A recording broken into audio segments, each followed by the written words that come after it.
Pleine lune en Sagittaire du dimanche 31 mai à 10h44.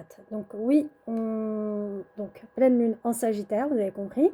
Pleine lune de bouh pleine lune bleue, pourquoi?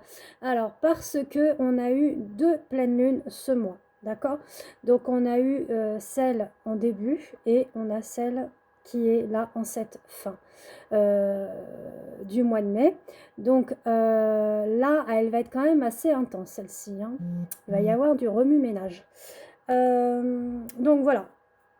Je voulais déjà vous faire un petit aparté sur le Sagittaire qui correspond justement avec l'arcane de la tempérance. Donc qu'est-ce que ça va un petit peu travailler en nous, cette pleine lune? Donc déjà, elle va nous remuer un petit peu au niveau même des émotions. Donc un petit peu, je dirais même pas mal, parce qu'on a quand même Soleil en Gémeaux, face à la Lune en Sagittaire avec Lilith dans le même signe que la Lune. Et Lilith, donc c'est donc quand vous regardez un petit peu dans le thème astral, Lilith, c'est aussi la lune noire. Voilà, on peut dire lune noire ou Lilith. Donc vous la voyez, c'est une toute petite planète, si je dis bien comme ça.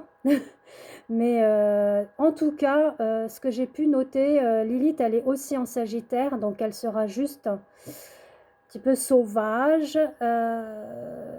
Elle va bousculer pas mal de choses en nous, quoi, hein. Elle va nous faire, nous affirmer à savoir dire non, etc. D'accord? Donc les petites notes que j'avais pu prendre. Donc en gros, on est invité à regarder une dernière fois, hein, des petites choses auxquelles on avait envie de se projeter, d'accord? Donc on regarde une dernière fois, on se retourne et on avance sur un nouveau chapitre. Voilà, en gros c'est ça, d'accord? Donc voilà, donc en tout cas, voilà, Sagittaire, c'est vraiment l'expansion, la liberté, le nouveaux horizons, c'est lié au feu aussi.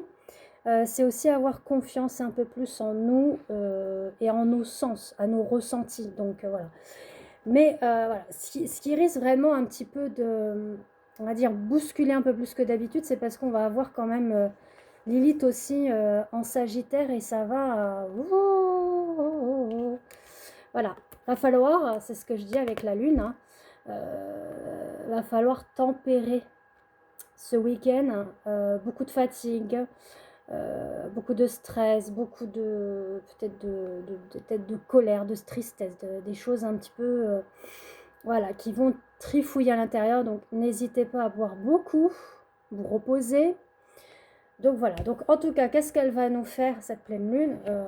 Donc s'ensuit un petit peu alors des arcanes, voilà, vous allez me dire, ah, on n'aime pas forcément le diable ou l'arcane sans nom parce qu'elles sont pas belles, parce que ça incarne le côté méchant, etc. Non, c'est le diable dans le tarot, c'est tout ce qui touche au dépouillement, au questionnement, à la prise de recul. Elle vous met aussi un petit peu au défi sur certaines relations que vous côtoyez. Donc des personnes malsaines, toxiques, hein, qui viennent un petit peu vous piquer, mais vous réveiller. Hein, pour vous dire, voilà, il ne faut plus qu'on se laisse faire par les manipulations, par les méchancetés, par le rabaissement, etc. D'accord? Donc, en tout cas, là, on est sur un dépouillement. Le diable, c'est aussi tout ce qui est la convoitise, le désir, le charnel, la sexualité, la luxure. Hein, on le voit sur tous ces aspects-là. D'accord? Donc, elle est voilà, dans un alter ego, on va dire. Mais en tout cas, avec l'arcane sans nom, on est là pour nettoyer, épurer, libérer. Hein. Vous voyez, avec le feu purificateur, on vient tout balayer justement le passé. D'où pourquoi il faut regarder symboliquement une dernière fois qu'est-ce que vous avez fait durant tout ce début d'année ou encore toutes ces années en arrière. pour que vous vous ouvrez à ce nouveau chapitre. Donc, posez-vous ces bonnes questions-là. Là, je vais aller reprendre un autre support pour voir un petit peu les tirages. Et il n'y a pas que ça aussi. Ce qui me revient, c'est qu'on a Chiron. Attendez, je regarde, j'ai un petit message. On avait Chiron qui a été 7 ans dans le signe du... enfin, 7 ans, qu'est-ce que je dis comme bêtise? 8 ans, pardon, dans le signe du Bélier. Et là, du coup, il rentre justement 8 ans dans le signe du Taureau. Donc le Taureau, c'est tout ce qui est je mérite, je fonce. Alors, vous foncez dans quelle direction, dans quel projet, dans quel partenariat, relation. Bon, voilà. D'où pourquoi aussi ça fait écho avec ce nouveau chapitre. Ça me fait penser un petit peu aussi à Chiron. Donc là, je regarde une carte avec l'oracle de Gaïa pour voir un petit peu ce qu'on a à nous dire pour cette pleine lune en Sagittaire. Et ben voilà, c'est dingue, hein, la purification. Voilà, pour qu'on soit dans la vérité et l'intégrité. Avoir la paix, donc dissolution des pensées négatives. On y est, hein, on y est. Alors, vous voyez, regardez-moi ça comme c'est beau. Et là, ça me fait penser à quelque chose. Alors, pareil, hein, vous allez me faire... j'avais commencé à préparer un post sur Lilith. Donc, vous preniez un petit peu son aspect. Alors, on ne parle pas de la Lilith démon, hein, attention. On va parler de la Lilith façon féminin sacré. Qu'est-ce qu'elle incarne en nous, vraiment, d'accord? Et du coup, dans l'histoire de Lilith, on est sur un premier abord où elle est nichée effectivement dans un arbre, d'accord? Avec un oiseau, un serpent, et il y a une femme, alors je ne sais plus le nom, hein, mais j'avais bien préparé le post, je vous le posterai un de ces jours. Et puis, sachez que, entre parenthèses, voilà, il y a des fois je perds un petit peu les mots. Alors c'est pas méchant, c'est parce que j'ai eu un AVC il n'y a pas longtemps et j'ai l'impression que des fois voilà, j'ai du mal un petit peu à retenir les noms, mais bon, c'est pas grave en soi, hein, vous voyez, je suis quand même bien. Mais bon, j'ai bien préparé le post en question, je vous le posterai prochainement, promis. Mais pour ceux à qui ça résonne, ça parle, on est vraiment voilà, dans l'histoire où elle est nichée à un arbre et on vient la déloger finalement, d'accord?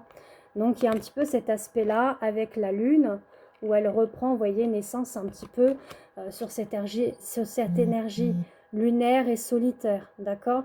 Le fait aussi qu'elle ne se laisse pas dominer, commander par le masculin. Hein, donc par Adam, il y a ça aussi, cette histoire-là, d'accord?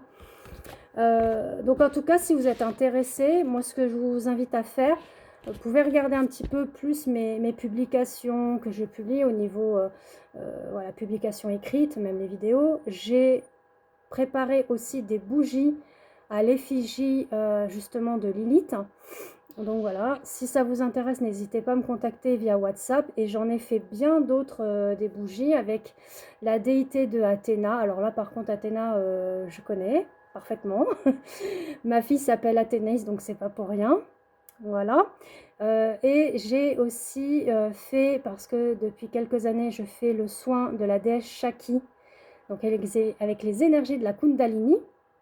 Et donc, j'ai fait les bougies avec. Voilà. Donc, tout est fait avec des huiles spécifiques à chaque déité. Voilà.